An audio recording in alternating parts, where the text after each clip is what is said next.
नमस्कार, आप देख रहे हैं के न्यूज। मैं हूं आपके साथ सूरी चौहान। देवभूमि के दंगल में आपका स्वागत है और आज बात लोकसभा के बाद निकाय चुनाव पर।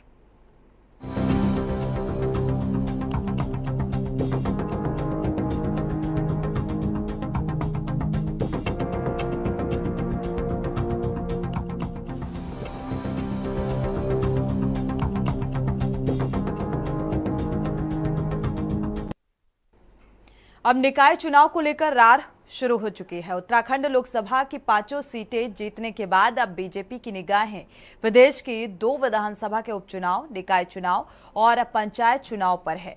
माना जा रहा है कि लोकसभा चुनाव में मिली जीत से बीजेपी उत्साहित है। ऐसे में जल्द ही राज्य में आगामी चुनाव संभव है और राज्य की 4 नगर निकायों में सीमा विस्तार और परिसीमन पूरा होने के बाद अब राज्य निर्वाचन आयोग यहां की मतदाता सूची पुनरीक्षण कराएगा।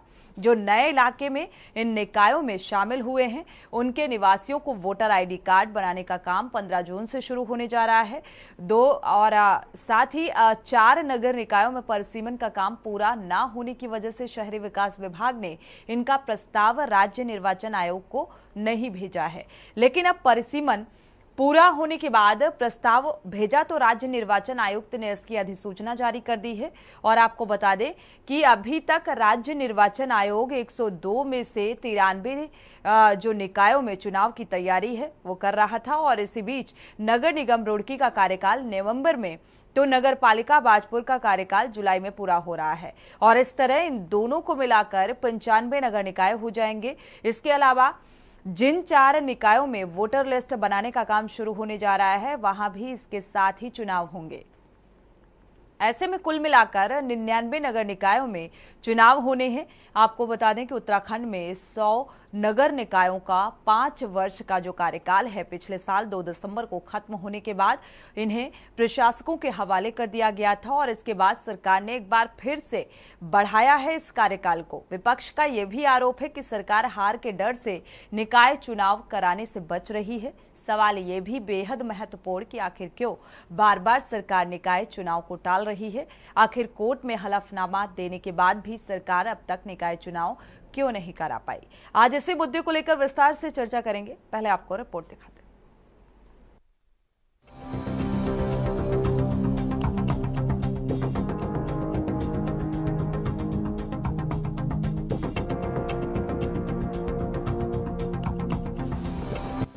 देवभूमि उत्तराखंड में जीत हैट्रिक लगाने से उत्साहित बीजेपी जल्द ही आगामी चुनाव कराने की तैयारी कर रही है और इसके तहत 2 विधानसभा के उपचुनाव, निकाय चुनाव और पंचायत चुनाव जल्द ही हो सकते हैं।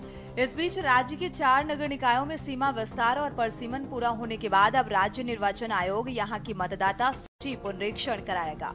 बता दें कि प्रदेश में कुल 99 नगर निकायों में चुनाव होने हैं जिसके लिए तैयारियां शुरू हो गई हैं। और इस बीच धामी सरकार ने प्रशासकों का कार्यकाल एक बार फिर से 3 माह के लिए और बढ़ा दिया। सरकार का तर्क है कि लोकसभा चुनाव के आदर्श आचार संहिता लागू होने की वजह से ये निर्णय लेना पड़ा है। हमारे सभी कार्यकर्ता आम जनता का विश्वास प्राप्त करते हुए सभी चुनावों में विश्वास हासिल करेंगे। हमारा प्रयास होगा कि हम और ज़्यादा ऊर्जा के साथ और ज़्यादा उत्साह के साथ और ज़्यादा विनम्र होकर काम करें। आप जानते हैं कि जिस प्रकार से 1 तारीख को सभी प्रशासकों का कार्यकाल समाप्त हुआ था और 6 तारीख तक यानी 6 जून तक आचार संहिता प्रभावित थी। ऐसे में हमें सारे विधिक राय लेने के बाद हमारे पास एक ही विकल्प था कि हम प्रशासकों का कार्यकाल बढ़ाएं। और आपने देखा होगा कि कार्यकाल बढ़ाते हुए हमने यही कहा या तो 3 महीने या उससे पहले हम चुनाव कराएंगे, जो पहले होगा उस तक हमने प्रशासकों का कार्यकाल बढ़ाया। जी, आपको बता दें कि प्रदेश के 100 नगर निकायों का 5 वर्ष का कार्यकाल पिछले साल 2 दिसंबर को खत्म होने के बाद उन्हें प्रशासकों के हवाले कर दिया गया था। और इसके बाद भी धामी सरकार ने एक बार फिर प्रशासकों का कार्यकाल बढ़ा दिया है। विपक्ष का आरोप है कि सरकार हार के डर से निकाय चुनाव कराने से बच रही है। विपक्ष का कहना है कि सरकार ने समय रहते विकास के कोई कार्य नहीं किए, सरकार सिर्फ बयानबाजी में व्यस्त रही। वहीं बीजेपी का तर्क है कि प्रदेश में लोकसभा चुनाव के आदर्श आचार संहिता लागू होने की वजह से ये देरी हुई, लेकिन सरकार पूरी तरह से चुनाव के लिए तैयार है। देखिए, भारतीय जनता पार्टी की सरकार राज्य में निकाय चुनाव कराने के लिए गंभीर ही नहीं है। पहले जब निकाय चुनाव होने चाहिए थे तब हमारे विरोध के बावजूद भी जो है प्रशासक बिठाए गए, फिर भी जो है आप देखिए कि अब प्रशासकों का दोबारा से कार्यकाल बढ़ाया गया है, तो कहाँ चुनाव कराने के लिए गंभीर है, क्योंकि निकायों में जो है काम ही नहीं हुए हैं विकास के, और इसीलिए जनाक्रोश को देख करके जो है बार बार निकायों के चुनाव टाले जा रहे हैं। अब मंत्री भले ही जो है कितने बड़े बड़े दावे करें, लेकिन अगर दावे धरातल पर ना उतरें और लोकतंत्र में जो है निकायों के चुनाव टालने की बात तो मेरी समझ में ही नहीं आ रही कि ऐसी कौन सी समस्या थी जो चुनाव टाले गए हैं। तो बार बार जो बहानेबाजी बनाई जा रही है निकाय चुनाव को टालने के लिए, इससे साफ जाहिर है कि सरकार में हिम्मत ही नहीं है जो है निकायों में चुनाव का सामना करने का। अब देखते हैं, अगर चुनाव कराती है तो अच्छी बात है, हम तो पूरी तरह से तैयार हैं और निश्चित तौर पर इन निकायों में हम भाजपा को पटकने देने का काम करेंगे। जो काम अभी हमने, जैसे ओबीसी आरक्षण का विषय था और अन्य विषय थे, उन विषयों पर जब तक राज्य निर्वाचन आयोग तैयारी करके नहीं देगा तब तक जो है कि सरकार कैसे चुनाव कराएगी। सरकार ने तो कहा है कि भाई हम किसी भी समय चुनाव कराने के लिए तैयार हैं, लेकिन जो इस तरह के बिंदु आ रहे हैं उन बिंदुओं के कारण 3 महीने का भी प्रशासक बिठाए गए हैं और बहुत जल्दी नगर पालिकाओं के अंदर चुनाव होंगे और जनप्रतिनिधि बैठेंगे। निकाय चुनाव की, तो निकाय चुनाव के संबंध में मैं आपसे कहना चाहूँगा कि जिस प्रकार से सरकार ने ये 3 महीने का प्रशासकों का कार्यकाल बढ़ाया है, उत्तराखंड क्रांति दल लगातार इस बारे में प्रखर होकर बोलता रहा है कि भारतीय जनता पार्टी और उनके जो जितने सरकार, जो उनकी सरकार है जो इस वर्तमान में इस प्रदेश में चल रही है, इनकी मंशा शुरू से निकाय चुनाव कराने की थी ही नहीं। ये डबल इंजन की सरकार, ट्रिपल इंजन की सरकार कहने के लिए तो ये जुमले थे, लेकिन ये हिम्मत नहीं करा पाई इस एक निकाय चुनाव कराने की इस प्रदेश में। और उसी का ही परिणाम है कि इन्होंने न्यायालय तक में जाके अपना एक झूठा हलफनामा दिया, जिसमें इन्होंने कहा था कि हम जून 30 तक अपना ये निकाय चुनाव पूर्ण कर लेंगे, लेकिन बाद में फिर उन्होंने एक दूसरा तरीका ढूंढा और फिर आरक्षण के नाम पे थोड़ा समय और ले लिया। और जिस तरह से प्रशासन का जो 6 महीने का समय बढ़ा था अब वो ख़त्म हो गया है, लेकिन उन्होंने फिर 3 महीने के लिए उसको बढ़ा दिया है। तो निश्चित रूप से ये एक तरीके से फेलियर है वर्तमान सरकार का, कि इस सरकार को बताना पड़ेगा कि क्या वो कारण है जिस कारण वो निकाय चुनाव से कराने से डर रही है। कुल मिलाकर लोकसभा चुनाव संपन्न होने के बाद राज्य में अब आगामी चुनाव की तैयारियां शुरू हो गई हैं। सवाल ये है कि आखिर क्यों बार बार सरकार निकाय चुनाव को टाल रही है। आखिर कोर्ट में हलफनामा देने के बाद भी सरकार अब तक निकाय चुनाव क्यों नहीं करा पाई। सवाल ये भी बेहद महत्वपूर्ण कि क्या सरकार मौजूदा समय सीमा में भी निकाय चुनाव कराने के लिए तैयार है या नहीं। Uttarakhand desk report.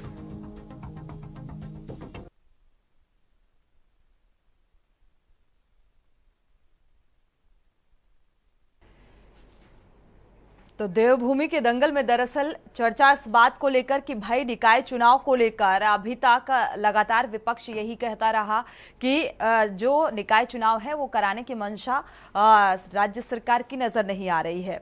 इन तमाम आरोप और प्रत्यारोप के बीच जो सत्ता पक्ष का जिक्र किया जाए तो उसका कहना है कि अब आचार संहिता जो है वो खत्म हो चुकी है, लोकसभा चुनाव संपन्न हो चुका है और उत्तराखंड की 5 लोकसभा सीटों पर जीत हासिल करने के बाद अब भारतीय जनता पार्टी जो है वो निकाय चुनाव की तैयारियों में जुट गई है और जल्द से जल्द चुनाव कराने की तैयारी है। हालांकि जो कार्यकाल है वो भी 3 महीने तक का प्रशासकों का बढ़ा दिया गया है। इसी को लेकर आज देवभूमि के इस दंगल में विस्तार से चर्चा को आगे बढ़ाते हैं। हमारे साथ खास मेहमान जुड़े हुए हैं, कांग्रेस प्रवक्ता जुड़ चुके हैं आशीष नौटियाल जी और साथ ही रतनमणि डोभाल जी जुड़ चुके हैं। स्वागत है आपका इस चर्चा में शामिल होने के लिए। बीजेपी प्रवक्ता भी जुड़ेंगे आपसे कुछ देर बाद और यूकेडी प्रवक्ता भी जुड़ेंगे। शुरुआत यूकेडी प्रवक्ता भी जुड़ चुके हैं, शांति प्रसाद भट्ट जी, आपका बहुत बहुत स्वागत है इस चर्चा में शामिल होने के लिए। आप सभी मेहमानों का स्वागत। शुरुआत कांग्रेस प्रवक्ता से करेंगे, आशीष नौटियाल जी से। आशीष नौटियाल जी, भाई लोकसभा चुनाव जो है वो खत्म हो चुका है, आचार संहिता भी खत्म हो चुकी है, अब निकाय चुनाव को लेकर जो है सत्ता पक्ष पूरी तरीके से तैयारियों में जुटता हुआ नजर आ रहा है, फिर सवाल क्यों? जनता को गुमराह किए हुए अगर प्रशासक बैठता है तो अपनी बात को कोई भी आदमी जल्दी से उनके सामने नहीं रख सकता। अगर जनप्रतिनिधि होते हैं तो जनप्रतिनिधि क्षेत्र के होते हैं, उनसे अपनी बात को आदमी तुरंत रख सकता है, उसे पता है उसे पार्षद कौन है, उसमें जाता है, बात रखता है, काम होते हैं। तो निश्चित प्रशासक रखने से जनता का बहुत बड़ा नुकसान भारतीय जनता पार्टी ने किया है।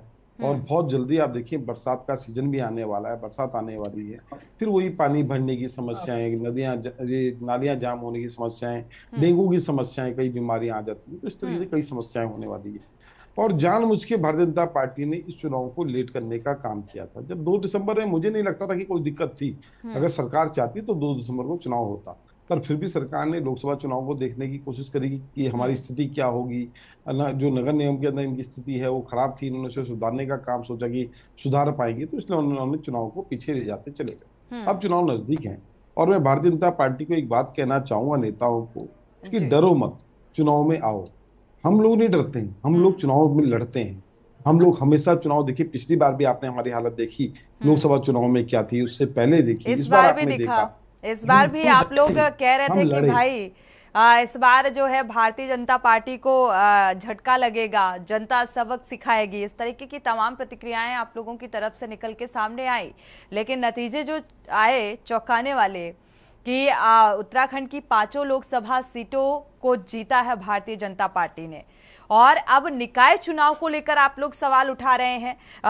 2 सीटों पर उपचुनाव भी होना है, उसको लेकर आप लोग कह रहे हैं कि हार का डर है, ऐसा क्यों? देखिए अभी तक जो ये चुनाव जो उत्तराखंड में जीते हैं, जो ये खुश हो रहे हैं कि हम लोग 5 सीट जीत गए, एक्चुअली 5 सीट ये नहीं जीते, ये मोदी के चेहरे पे चुनाव था। और मोदी के चेहरे पे आपको पता है हमारे यहाँ के प्रधान तक जीत गए, हमारे पार्षद जीत गए। लेकिन अब जनता ने देख लिया कि मोदी जी को जनता ने नकार दिया है। जिस अयोध्या के नाम से वोट मांगने का काम करते वहां से भी नकारे जा चुके हैं। जिस कहते थे पहले मोदी फिर योगी, आज योगी जी की क्या हालत हो गई, अपना उत्तर प्रदेश नहीं बचा पा रहे हैं, और जब से रिजल्ट आए हैं तब से सामने भी नहीं आ रहे हैं। अगर मोदी फैक्टर काम किया उत्तराखंड में तो अयोध्या में भी काम करना चाहिए था। तो आप ही ये बात कह रहे हैं कि भाई अयोध्या में मोदी फैक्टर काम नहीं किया। निश्चित देखिए उत्तराखंड में पहले चरण में चुनाव हुआ था, और पहले चरण में चुनाव होने के बाद जो रफ्तार हम लोगों ने पकड़ी है उसका ही नतीजा है आज ये जो रिजल्ट आया है। और ये आप भी जानते हैं, उत्तराखंड में रहने वाला हर व्यक्ति जानता है, और हम लोग भी जनरली बात करते हैं लोगों से, जो जिन्होंने बीजेपी को वोट डाले उनसे भी पूछते हैं, जिन्होंने कांग्रेस को डाले उनसे भी पूछते हैं। जब हम किसी बीजेपी को जिसने वोट डाला उससे बात करते हैं, आपने बीजेपी को वोट डाला, इसके कोई 5 या 10 कोई मुख्य कारण क्या है, तो कोई कारण नहीं, सिर्फ ये कि मोदी धर्म खतरे में, हिंदू मुसलमान, इसके अलावा कुछ नहीं है। आप बताएं मैडम, हमारा उत्तराखंड इतना त्रस्त है, आप देखिए महिलाओं के सम्मान में अंकिता हत्याकांड को आप देख सकते हैं कि इतना बड़ा हत्याकांड होता है, महिलाओं का क्या सम्मान ये लोग करते हैं, और उस पर भी इनके नेता पकड़े जाते हैं। ठीक है, आप वीआईपी के नाम को लेकर आप लोग लगातार ये मुद्दा उठाते हुए नजर आए, लेकिन आज भी कुछ तस्वीरें सामने आई जो के न्यूज ने अपने दर्शकों को दिखाई उत्तराखंड की, जहां पर पानी की किल्लत की वजह से धरना प्रदर्शन देना पड़ रहा है, मांग करनी पड़ रही है कि भाई सरकार को जगाने की कोशिशें की जा रही हैं, वो तमाम तरकीबें जो हैं निकाली जा रही हैं कि भाई बाल्टी को बजा बजा कर ये कहा गया कि शायद सत्ता पक्ष तक, राज्य सरकार तक वो आवाज जाए और इस समस्या का समाधान निकलकर सामने आए। तो स्थितियां हैं, जमीनी हकीकत जो है फिलहाल नजर आ रही है। और आज की डेट पे अगर कोई उगता सूरज है तो वो कांग्रेस, इंडिया गठबंधन, और डूबता कोई है तो वो भाजपा। ये साफ साफ दिखता है कौन ऊपर आ रहा है, कौन नीचे आ रहा है। उत्तराखंड के नतीजों के आधार पर बात कीजिए, और आप देखें आशीष जी, उत्तराखंड के नतीजों के आधार पर बात कीजिए। अगर इतना विश्वास है, इतना बेहतर अगर कांग्रेस पार्टी मानती है तो रिजल्ट भी उसी तरीके का सामने आना चाहिए था। यूकेडीए प्रवक्ता भी हमारे साथ जुड़े हुए हैं, इसके बाद रतनमणि डोभाल जी का रुख करेंगे, शांति प्रसाद जी का रुख कर लेते हैं। शांति प्रसाद जी, निकाय चुनाव को लेकर अब हो हल्ला मचना शुरू हो चुका है, जिस तरीके से आप देख भी पा रहे हैं कि हालांकि आचार संहिता अब खत्म हुई है, राज्य सरकार का ये मानना है, सीएम धामी का कहना है 3 महीने तक का जो कार्यकाल है प्रशासकों का वो भी बढ़ा दिया गया। अब ये कहा जा रहा है कि भाई उम्मीद जताई जा रही है कि सितंबर तक निकाय चुनाव हो सकते हैं, इसको लेकर तैयारियां शुरू कर दी गई हैं, क्या लगता है? सोनी जी, भारतीय जनता पार्टी ने जिस उद्देश्य के लिए निकाय चुनाव को टाला था वो पूरा हो गया है। और भारतीय जनता पार्टी को जो निर्णय चाहिए थे वो मिल चुके हैं, तो अब बड़े उत्साहित हैं।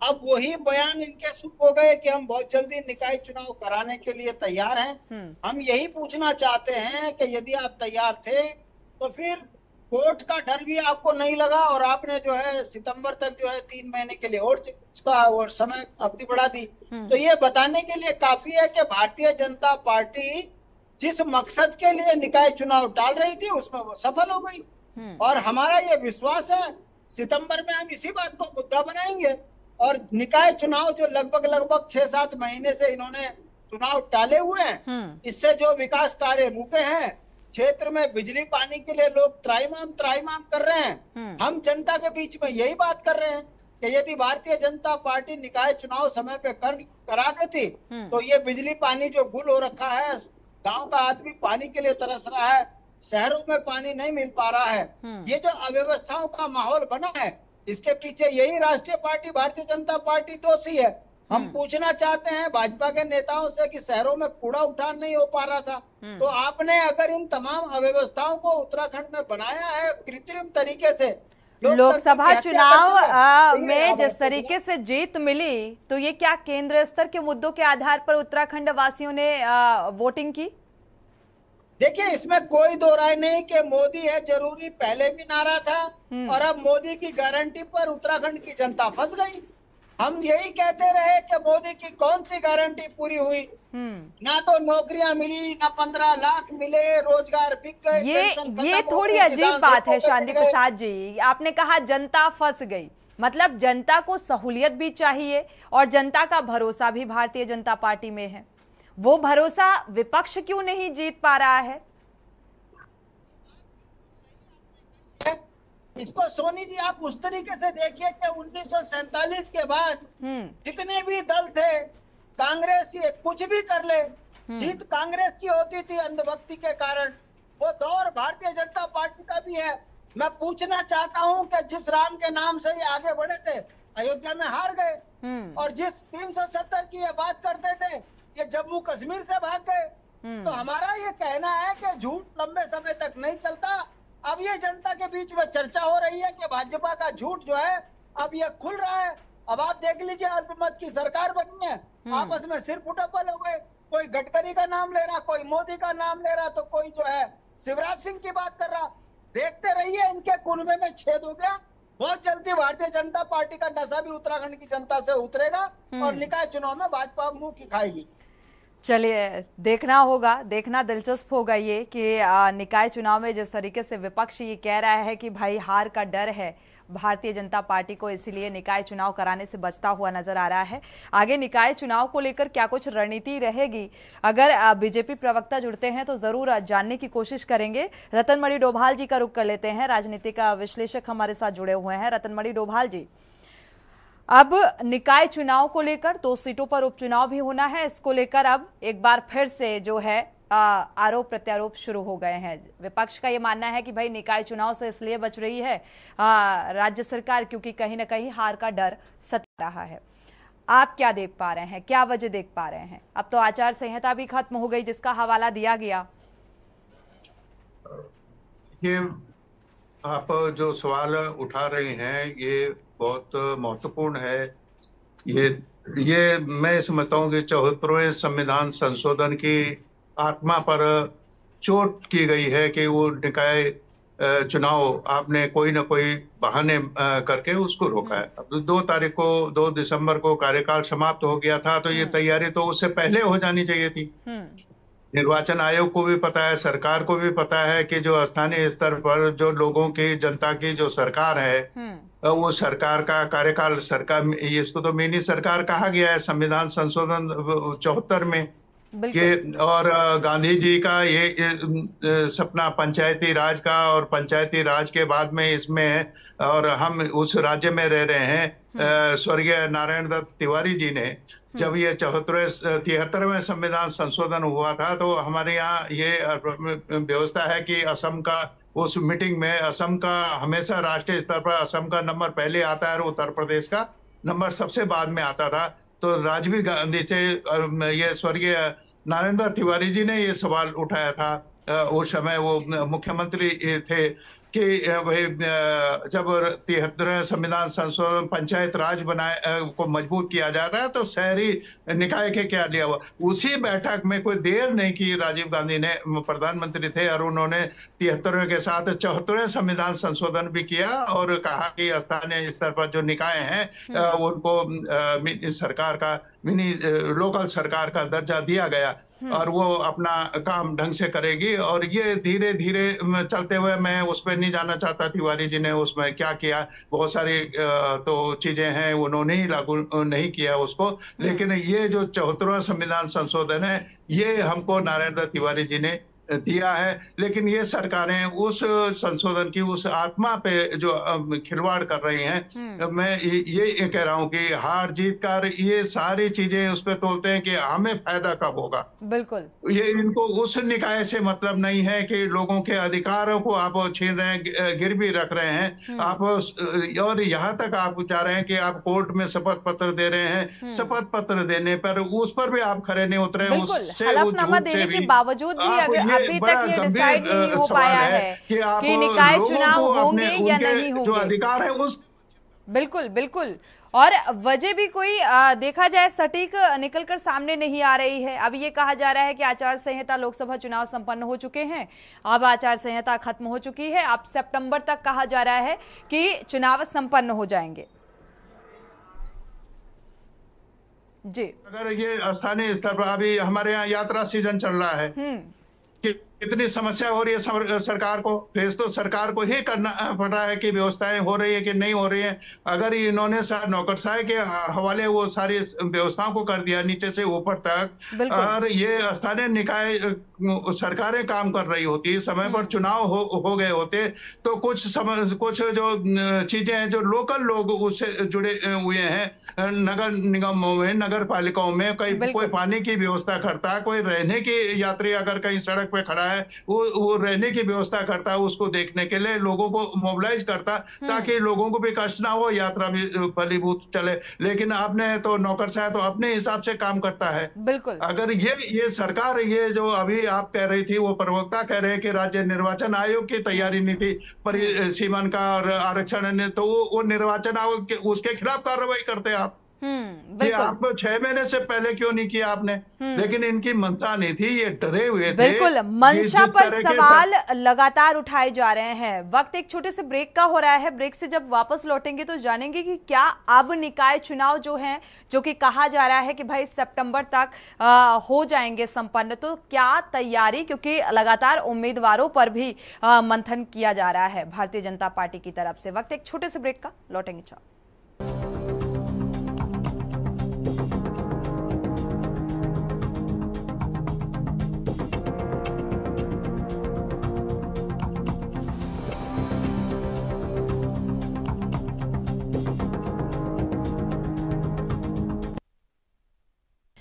देवभूमि के दंगल में एक बार फिर से वापसी। लगातार चर्चा इस बात को लेकर, निकाय चुनाव को लेकर, जो एक लंबे अरसे से यानी कि 2 दिसंबर को जो कार्यकाल है वो समाप्त हो रहा था, उसके बाद ये निकाय चुनाव क्यों नहीं कराए गए। लगातार विपक्ष इस बात को लेकर सवाल उठा रहा है।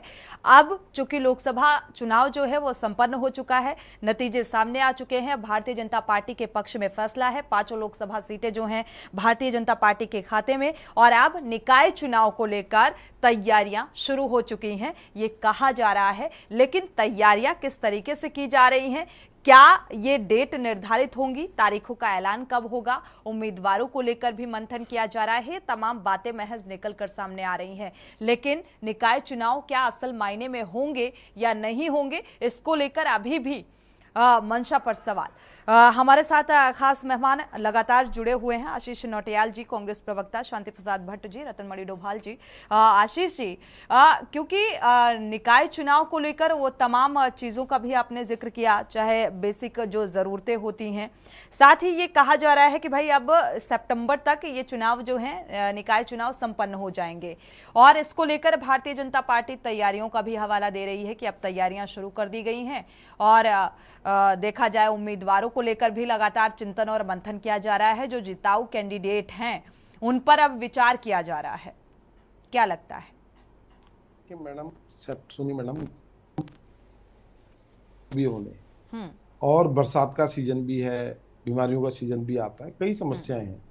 और निश्चित सरकार की मंशा क्या है ये तो नहीं पता, लेकिन इतना जरूर पता है कि जनता को समस्याएं हो रही है।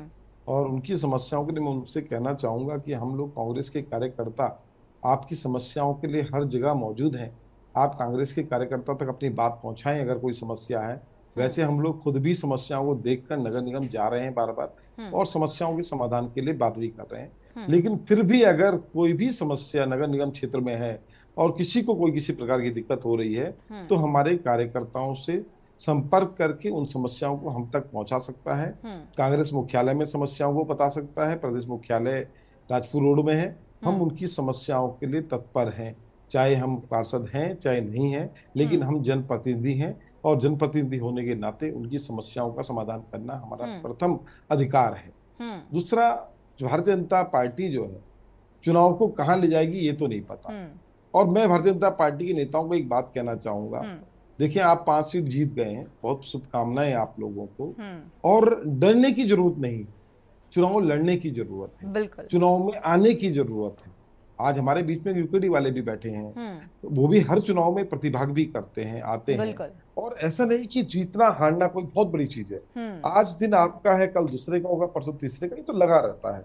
जीत हार बड़ी बात नहीं है, कौन जनता के साथ बराबर बना हुआ है ये बड़ी बात है। और मैं जो शब्द है, मैं शब्द इंसान को खत्म कर देता है।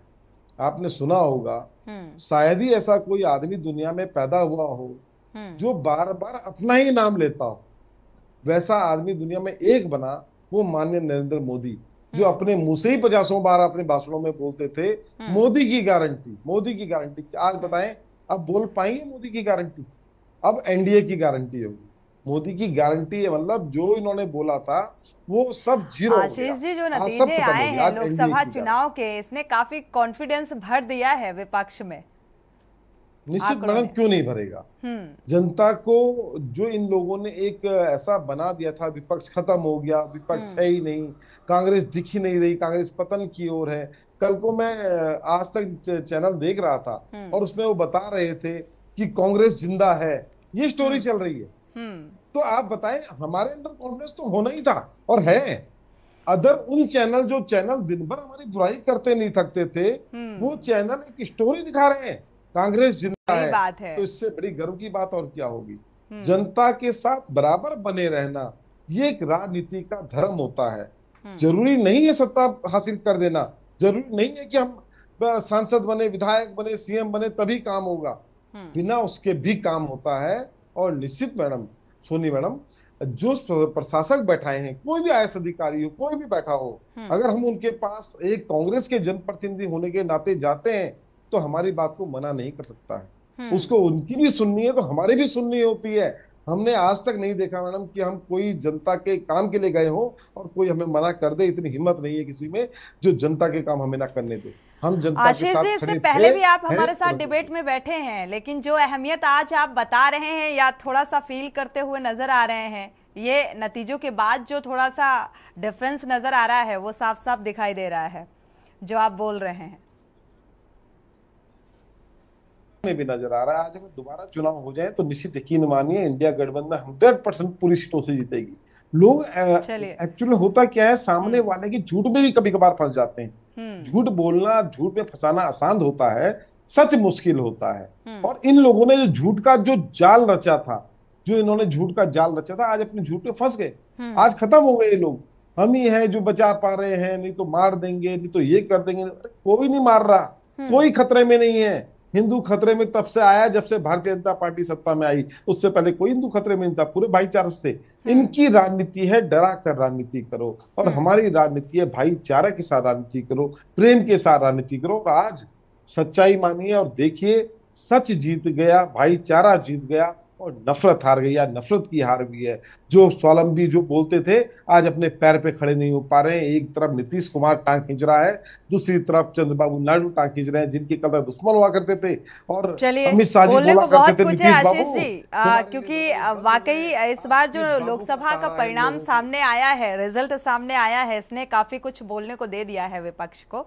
जिस तरीके से जनमत निकल कर सामने आया। शांति प्रसाद भट्ट जी का रुख कर लेते हैं। शांति प्रसाद जी, जो लोकसभा चुनाव का रिजल्ट सामने आया, जिसको लेकर लगातार आशीष जी की बातें आप सुन भी पा रहे होंगे, साथ ही जो कार्यकाल 2 दिसंबर को पूरा हुआ और इसके बाद लगातार ये बात उठ रही है, ये सवाल उठाए जा रहे हैं कि भाई निकाय चुनाव करा देने चाहिए थे और इतनी लेट लतीफी क्यों की जा रही है।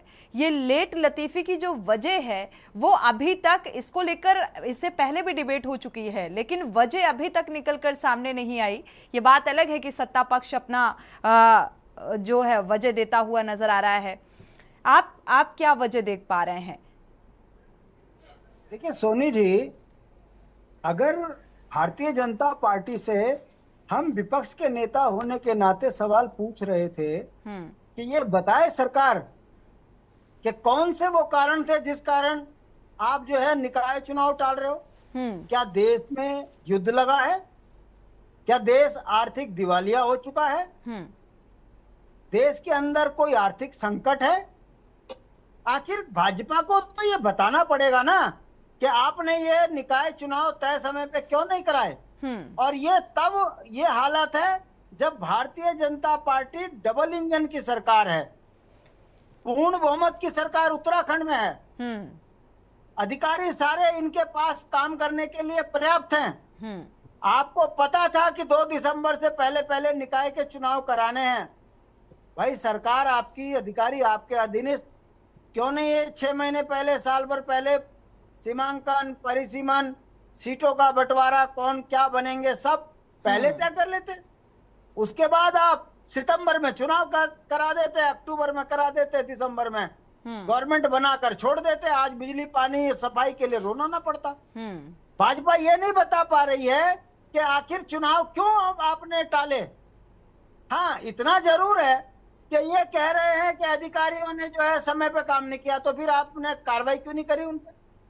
आप निर्वाचन अधिकारी के ऊपर ठीकरा फोड़ रहे हो, इसका मतलब धामी जी के पास नियंत्रण नहीं है अपने अधिकारियों से काम लेने का। तो इसका मतलब धामी जी को इस्तीफा दे देना चाहिए।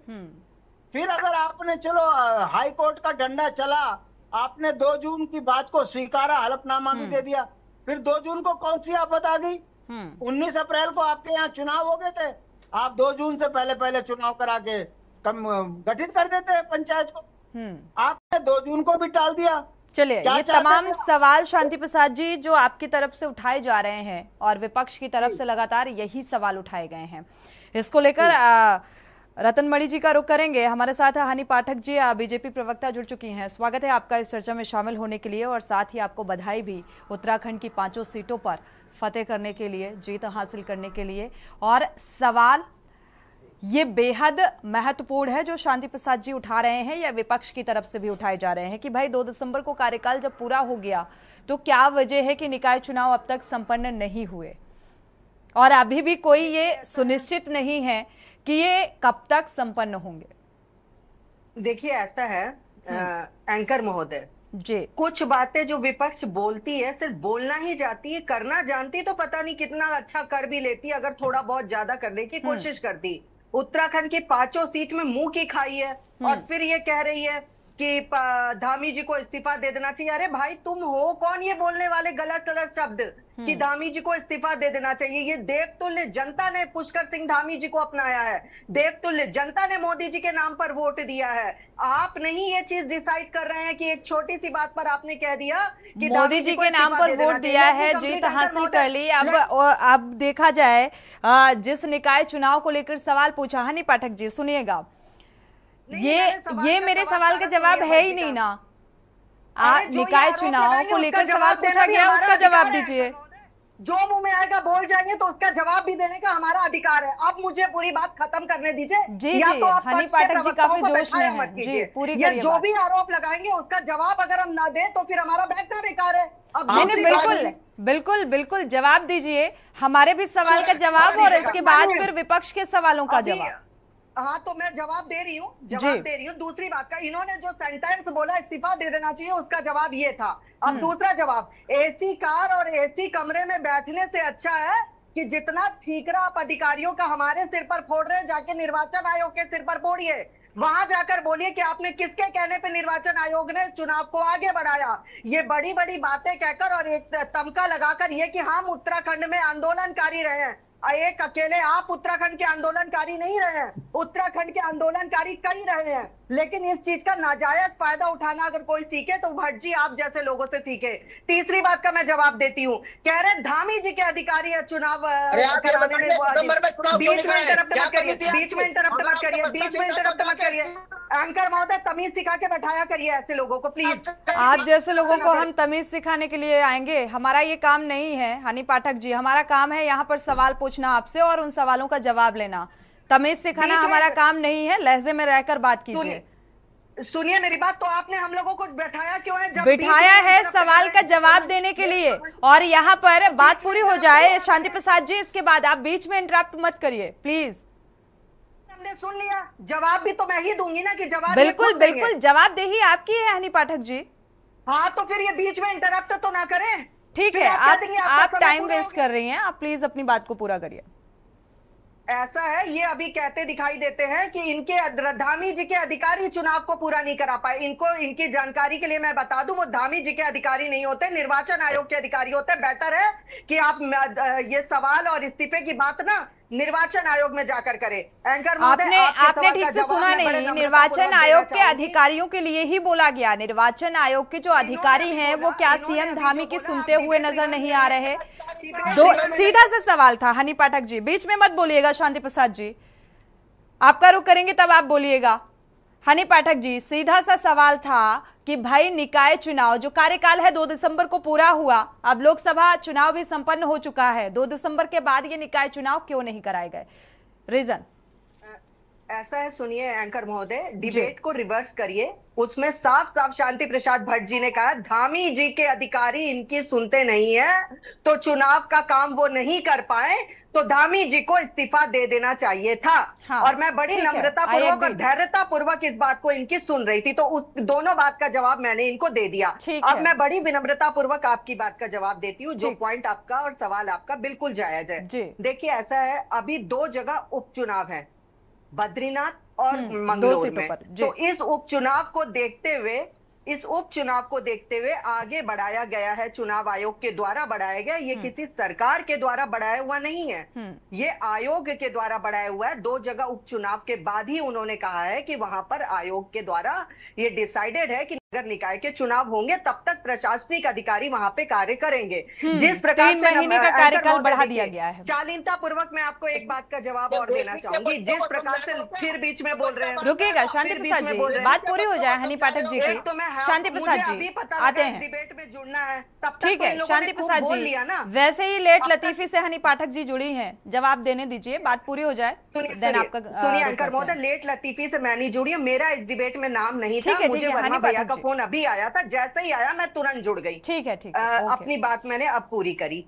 ये जो बात आप कह रही हैं, ये निर्वाचन आयोग का काम था, और अगर हमें डर होता तो आप मुझे एंकर महोदय एकदम ठीक से बोलिएगा इस चीज का जवाब निष्पक्षता के साथ। 5 लोकसभा जीत किसकी हुई है?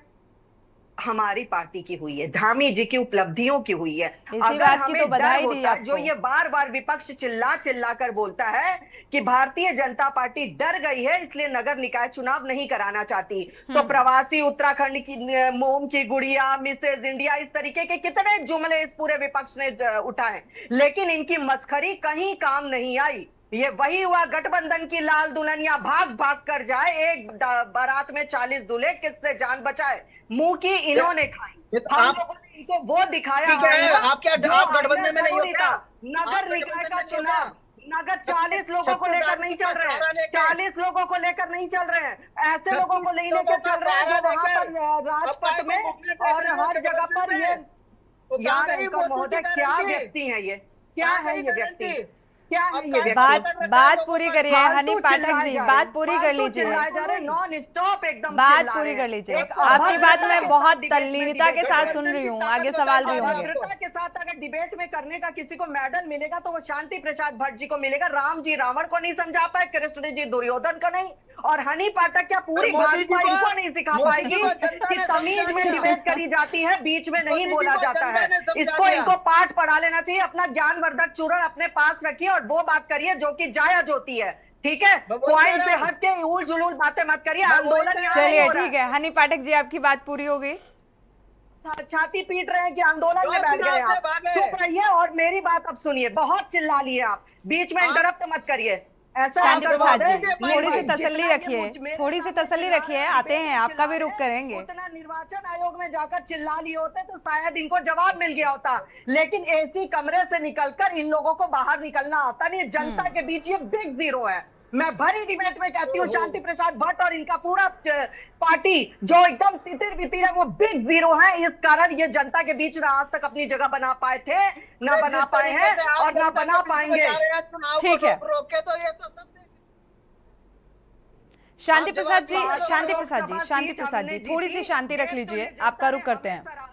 तो नगर निकाय चुनाव से हमें किस चीज का डर है? आज चुनाव करा लो, भारतीय जनता पार्टी। चलिए अभी तो ठीक है हनी पाठक जी, इसी सवाल के साथ आपके पास वापसी भी करेंगे कि भाई अब तो कोई दो राय नहीं है ना निकाय चुनाव कराने में। 2 सीटों पर उपचुनाव होना है और इसके बाद निकाय चुनाव को लेकर क्या डेट निर्धारित होगी, क्या सितंबर तक चुनाव हो जाएंगे? क्योंकि भाई ऐसा कहा जा रहा है कि सितंबर तक चुनाव जो हैं वो करा दिए जाएंगे। रतनमणि डोभाल जी का रुख कर लेते हैं एक बार, इसके बाद शांति प्रसाद जी आपका रुख करेंगे, तब बोलिएगा आप। हनी पाठक जी आपकी बात पूरी हो गई, रतनमणि जी का रुख कर लेते हैं। रतनमणि जी, ये जो आप सुन पा रहे थे, क्योंकि लगातार जिस बात को लेकर सवाल उठाए गए निकाय चुनाव को लेकर, अब तो खैर उत्साहित भी है भारतीय जनता पार्टी, क्योंकि 5 लोकसभा सीटें जो हैं भारतीय जनता पार्टी के खाते में है। निकाय चुनाव को लेकर जो विपक्ष कह रहा है कि भाई हार का डर है, तो ये डर क्या नजर आ रहा है आपको? अब इधर उधर ताकेंगे, अब बीच में नहीं बोलेंगे, क्योंकि गठबंधन की लाल दुल्हनिया घूम रही ना, अब बीच में बोलिए। मजाल है जो शांति प्रसाद भट्ट जी कांग्रेस के बीच में बोल रहे, मजाल है जो शांति प्रसाद भट्ट जी आपके बीच में बोल रहे, मजाल है जो शांति प्रसाद भट्ट जी किसी और पार्टी के बीच में बोल रहे। ये हमेशा काटेंगे तो भारतीय जनता पार्टी को, क्योंकि इनको कहीं ना कहीं ये लग रहा है शायद कोई पार्टी में मैं भी गठबंधन के लिए तो ना ही बोले, भारतीय जनता पार्टी भी तो गठबंधन करती हुई नजर आई ना, अभी लोकसभा चुनाव में देखने को मिला ना। तो हनी पाठक जी ऐसे गठबंधन को लेकर इस तरीके से नहीं बोलना चाहिए। ठीक है हनी पाठक जी आप जो सिखा रही हैं शांति प्रसाद जी को, वही मैं आपको बता रही हूँ कि आप अपने टाइम पर ही बोलिएगा। ठीक है, रतनमणि डोभाल जी से हमारा सवाल है। हमने गठबंधन नहीं किया है, हमारा गठबंधन उन्हीं के साथ है जो आज तक इतिहास में एनडीए के साथ चलता चला आया था और चलता चला आ रहा है, लेकिन ऐसे लोगों के साथ नहीं है जो वहां पे खड़े होकर गालियां एक दूसरे को देते होंगे। उत्तराखंड को लेकर डिबेट है और गठबंधन और एनडीए किस विचारधारा के साथ आगे बढ़ा, बहुत सारे विकल्प हैं अगर केंद्र स्तर की बात की जाएगी, लेकिन फिलहाल हम उत्तराखंड पर ही रहें, निकाय चुनाव पर ही रहें तो बेहतर होगा। हनी पाठक जी प्लीज। रतनमणि डोभाल जी रखती हूँ, आप करिए, मैं उसके बारे में भी बात करना चाहूंगी आपसे। रतनमणि डोभाल जी मुद्दे पर रहते हैं। हनी पाठक जी देखिए, मैं ये जो विषय है हमारा बहुत महत्वपूर्ण है उत्तराखंड के लिए, और उसको डाइवर्ट किया जा रहा है दूसरे से। और ये हनी जी बड़ी गर्मजोशी से आए हैं, तो जाहिर है कि वो अभी चुनाव 5 लोकसभा सीटें जीत के आए हैं, तो पहले तो उनको हमें बधाई देनी चाहिए थी लोगों को। धन्यवाद भाई लेकिन वो बड़ा गर्मजोशी से नहीं भाई साहब, बीच में इंटरप्ट करने में बुरा लगता है। नौटियाल जी भी बैठे हैं, आखिर वो भी शांत होके बैठे हैं ना, अपने टर्न का इंतजार कर रहे हैं। एक अच्छी सार्थक डिबेट करे तो बिल्कुल अच्छा लगता है। बिल्कुल, ये एक परिपक्वता का और लिटरेसी का परिचय होता है। मैं ये कहना चाह रहा था कि नौटियाल जी ने पहले कुछ कहा था कांग्रेस के बारे में। वो मैं तो कांग्रेस से लड़ता हुआ, कांग्रेस के खिलाफ बोलता हुआ, लिखता हुआ बूढ़ा हो रहा हूँ, लेकिन मैं ये भी इस सच्चाई को भी मैं कोई नकार नहीं सकता कि कांग्रेस आज भी देश में जो सबसे बड़ी अखिल भारतीय पार्टी है, वो गांव में भी है, छोटे से कस्बे में भी है, इससे कोई इनकार नहीं कर सकता। वो उनके लोगों ने क्या बीच में किया और वो नहीं रहा, वो वहाँ लोगों में उसकी भी निराशा है। लेकिन जो मूल जो मुद्दा है, मैं ये कह रहा था कि अगर सरकार ने, निर्वाचन आयोग ने ये समय से चुनाव करा लिए होते, तो हम जो 4 धाम यात्रा में जो सरकार की आलोचना हो रही है, जो कुछ विफलता कार्यकर्ताओं को लेके अगर नगर निकाय जगह जगह काम कर रही होती, उन्हीं के क्षेत्र में यात्रा चल रही है, हो रही है, तो वो सरकार को बहुत सुविधाजनक होता अगर वो निकाय लोकल लोग हो जाए। अफसर तो 5 बजे घड़ी देखते हैं, अपने घर चले जाते हैं, लेकिन जो निर्वाचित प्रतिनिधि होता है वो 24 घंटे का होता है। उसको रात को 12 बजे भी कोई घंटी बजा देता है तो वो खड़ा हो जाता है। तो ये कहीं ना कहीं, चाहे वो निर्वाचन की रही हो कमी और चाहे सरकार की तरफ से रही हो, मैं कुछ ये समझता हूं कि सरकार की तरफ से ढिलाई का ये जो आरक्षण वाला सवाल आता है वो स्वाभाविक बात है। वो चाहे कांग्रेस आ जाए, कोई दूसरा भी आ जाए, उसके साथ भी ये रहेगा कि लोकल झगड़े रहते हैं कि नहीं साहब मेरी तो रिजर्व क्यों कर रहे हो, मेरी महिला क्यों कर रहे हो, वहाँ महिला कर दो, मेरी ये बदल दो। और इस तरीके से भी कुछ चीजें, वो जो बड़ी पार्टी होती है, 99 निकायों में चुनाव होना है, तो उस हिसाब से जितने ज्यादा निकाय होंगे उतने ज्यादा विवाद भी होंगे कि चक्रीय प्रणाली है हमारी उन सब क्षेत्रों में, वो देखना है। कुछ नए भी आए हैं साथ में, लेकिन मैं ये समझता हूं कि सरकार को अपने स्तर से ये हस्तक्षेप करते हुए निर्वाचन आयोग को इससे पहले कर लेना चाहिए था कि भाई हमारे निकाय को चुनाव 2 दिसंबर को पूरा हो रहा, आप उससे पहले से तैयारी कर लीजिए। जो कुछ आपने करना है वो लिखा हुआ है, कोई सरकार ने नई प्रणाली नहीं बनानी है, उसमें वो लिखा हुआ है कि अगर निर्वाचन होना हर 5 साल के बाद चक्रीय प्रणाली है, आपने उसके अनुसार बदलना है। अगर लोगों की सत्तारूढ़ जो दल है उसको इसका एडवांटेज रहता है, अधिकार रहता है कि वो अपने हिसाब से, थोड़ा अपने सुविधा के हिसाब से वो कर ले। मैं ये समझता हूँ कि सरकार को ये इंतजार था कि हम लोकसभा का चुनाव करवा लें कि जमीन अगर कहीं निकाय चुनाव में कहीं हम लूज करते हैं तो वो उसका असर जाहिर है कि लोकसभा चुनाव पर भी हो सकता है। लेकिन अब मैं ये मानता हूं कि वो हो गया है और 5 सीटें उन्होंने जीती हैं और इस उत्साहजनक वातावरण में उनको तत्काल अब वो भाजपा के और सरकार के ही हित में है। अगर आप निकायों के चुनाव करा देते हैं तो बहुत सारी समस्याओं का हल हो जाएगा, हल हो जाता, क्योंकि चारधाम यात्रा को लेकर कई अव्यवस्थाओं को लेकर लगातार सवाल उठाए गए। हनी पाठक जी, इसका जल्दी से जवाब दीजिए, इसके बाद नौटियाल जी का रुख कर लेते हैं। देखिए, डोभाल जी ने जितनी बातें कही उसमें से 80% से तो मैं पूरी तरीके से सहमत हूँ। बड़े भाई हमारे बहुत परिपक्व आदमी हैं, उन्होंने एकदम सटीक बात कही कि अगर निकाय चुनाव होता तो 5 बजे तो अधिकारी घर चले जाते हैं, मगर हमारा जो वहां का पार्षद होगा, जो जनप्रतिनिधि होगा, वो निश्चित तौर पे लोगों की समस्याओं को हल करेगा। और इस यात्रा के सीजन में हमें बहुत फ्रूटफुल रिजल्ट देखने को मिलता। और जहां तक अव्यवस्था की बात है, मैं खुले चैनल में इस चीज को बोलने को एकदम तौर पे तैयार रहती हूँ कि शुरू में हल्की अव्यवस्था देखने को मिली, ओनली बिकॉज ऑफ अप्रत्याशित रूप से जो श्रद्धालु यहाँ की देवभूमि पर कदम रखे थे, लेकिन उसको मैनेज पूरी तरीके से किया गया। स्वयं मुख्य सेवक उत्तराखंड के यशस्वी मुख्यमंत्री श्री पुष्कर सिंह धामी जी उतरे और लोगों से मुलाकात भी करी और अव्यवस्थाओं पर कड़ी नजर रखी और उसको सुचारू रूप से पटरी में लाने के लिए जो भरसक प्रयास वो कर सके वो हुआ।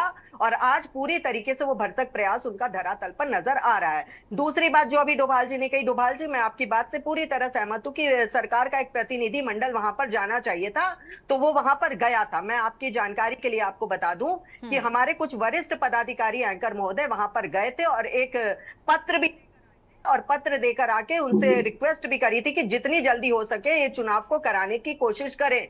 और उसके बाद उस पत्र को दे के आने के बाद वो प्रणाली की बात करके आए थे। और जहां तक आप अभी सितंबर की बात कर रही है, तो देखिए एंकर महोदय, जिस तरीके से आपके सूत्रों, विश्व के चौथे स्तंभ के द्वारा, आप ही लोगों के द्वारा हमें भी पता लगता है, संगठन के द्वारा पता लगता है, समाचार पत्रों के द्वारा पता लगता है, तो अभी तक हमें यही सूचना है निर्वाचन आयोग के द्वारा कि सितंबर तक चुनाव कराने की उम्मीद है। और हम भी इंतजार में हैं, क्योंकि देखिए जिस प्रकार से 5 लोकसभा सीट पे प्रचंड जीत हमने हासिल करी है, निश्चित तौर पे नगर निकाय चुनाव में हम अप्रत्याशित रूप से पूरा प्रचंड जीत के साथ यहाँ पर आएंगे।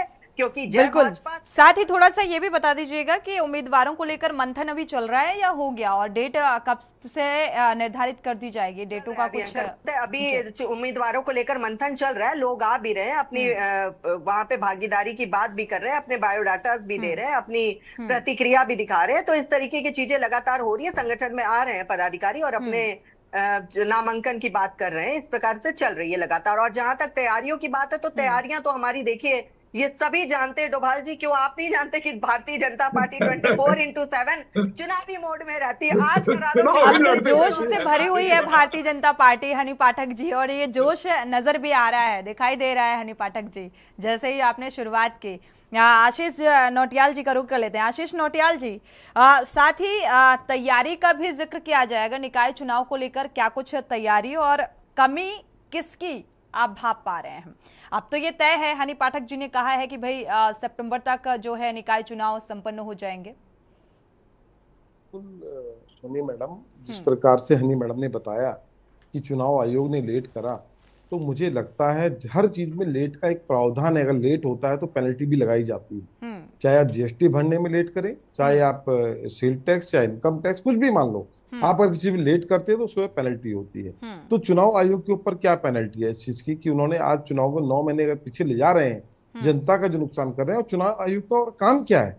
चुनाव आयोग का मुझे नहीं लगता चुनाव कराने के अलावा कोई और काम होता होगा। तो चुनाव आयोग को तैयारी पहले करनी चाहिए थी, और उस पर अगर पेनल्टी लगाना है तो सरकार लगाएगी, विपक्ष नहीं लगाएगा। तो सरकार को अगर लगता था तो सरकार को निश्चित उसके ऊपर पेनल्टी लगानी चाहिए थी कि आपने लेट क्यों किया और उसका रिस्पॉन्सिबल कौन। दूसरा, मैं आपको ये कहना चाहूंगा, उत्तराखंड में 2014 के बाद जो भारतीय जनता पार्टी जीत रही है, जीत का दम भरती है, वो सिर्फ और सिर्फ माननीय नरेंद्र मोदी जी के नाम पर, अपने नाम पर तो इनका प्रधान भी नहीं जीतता। ये मोदी जी के चले ऐसी बात से थोड़ा सा इसका जवाब ले लेते हैं। हनी पाठक जी, इसका जवाब दे दीजिए। नौटियाल जी, हवा निकल चुकी है, देश के अंदर मोदी जी की हवा निकल चुकी है। जब काउंटिंग हो रही थी तो हम मोदी जी को लड़खड़ाते हुए देख रहे थे, 80,000 वोट से नीचे आ गए, अब ऊपर चलिए किस तरह लड़खड़ा। फिलहाल समय कम है। हनी पाठक जी, क्या पेनल्टी लगाई गई? क्योंकि मुझे तो ऐसी कोई पेनल्टी नजर नहीं आई। जी, जल्दी से जवाब ले लेते हैं इस बात का। ऐसे एंकर महोदय, मेरे बड़े भाई को ज्यादा पता होगा क्योंकि वो ज्यादा जानकार है कि पेनाल्टी निर्वाचन आयोग पे सरकार लगा सकती है। ये तो बात आज आपके डिबेट में ब्रेकिंग में चलनी चाहिए, क्योंकि इस बारे में तो नहीं है तो होना प्रभु, चाहिए। अभी मैंने आपकी तारीफ करी थी, अब प्लीज उस तारीफ पे खरे उतर के जाएगा मेरा भाई। सुनो, बिल्कुल, देखिए नौटियाल जी, अगर आपने कहा है तो निर्वाचन आयोग तो अब तक सरकारों पर पेनल्टी लगाता है। अब आज मुझे ये नई जानकारी प्राप्त हुई है तो इसको मैं हर जगह सर्च जरूर करूंगी अपने भाई के दिशा निर्देशानुसार। दूसरी बात, नौटियाल जी ने बाद में ये भी कहा कि अगर ऐसा नहीं है तो होना चाहिए। के चेहरे वाली बात है एंकर महोदय। देखिए ऐसा है, आपकी डिबेट एंकर आप थी, ध्यान नहीं है मुझे इतना। यशी शुक्ला जीती जी। यही नौटियाल जी शायद बैठे हुए थे और मेरे बड़े भाई ने कहा था मोदी मैजिक अब नहीं चलेगा, और आज वही भाई यहाँ पर इसी डिबेट में बैठ के सिर्फ एंकर चेंज है, बोलती हैं कि मोदी जी का चेहरा अब नहीं खिल रहा। सुनो भाई, ऐसा है, अगर सिर्फ मोदी जी, निश्चित तौर पर मैं एकदम कॉन्फिडेंस के साथ आपके चैनल पर कहती हूं कि मोदी जी के नेतृत्व में, पुष्कर धामी जी के प्रयत्न से हमारी भारतीय जनता पार्टी यहाँ पांचों। चलिए, फिलहाल समय इजाजत नहीं देता कि चर्चा को आगे बढ़ाएं। आप सभी मेहमानों का इस चर्चा में शामिल होने के लिए बहुत बहुत शुक्रिया। लेकिन निकाय चुनाव को लेकर अब स्थिति जो है, काफी हद तक ये तस्वीर स्पष्ट हो चुकी है कि सितंबर तक निकाय चुनाव संपन्न होंगे। इसी के साथ देवभूमि के दंगल में इतना ही। आगे खबरों के लिए आप देखते रहिए के न्यूज़ इंडिया।